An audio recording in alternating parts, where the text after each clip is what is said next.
Greetings, sir and ma'am. I am Atharv Aggarwal of Class 8, RYSI Academy, Kolkata. Today I will be conducting an experiment to show the property of water as a heat sink as well as the effect of low pressure created. The materials used to conduct this experiment is very simple. Firstly, we have two balloons. First, filled with air. Second, filled partly with water, partly with air. Then we have our stopwatch. Then we also have the matchstick and the candle.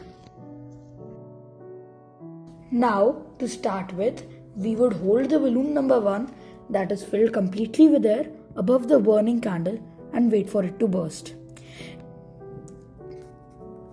We would use the stopwatch to measure the time taken.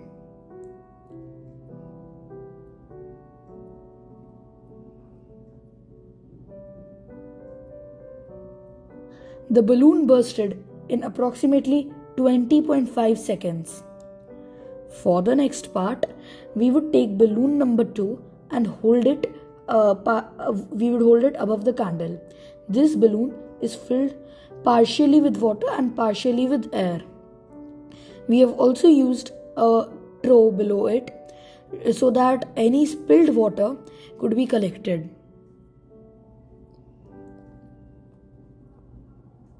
I have switched on the stopwatch and have been measuring the time for the balloon to burst.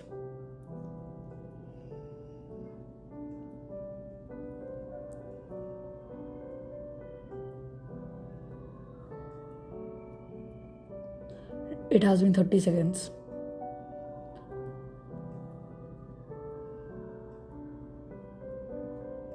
The balloon does not burst even after 38 seconds.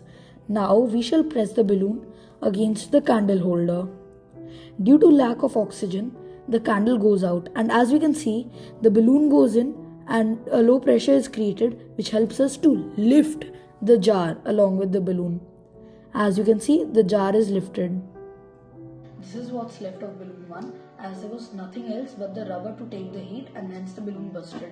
However, in balloon 2, there was the water which acted as the heat sink and the balloon did not burst. Additionally, when I pressed the balloon against the candle jar holder, the balloon cut off the oxygen supply and the candle was extinguished.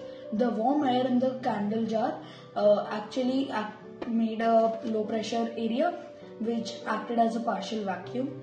There was a suction force which pulled in a part of the balloon and a new connection was formed.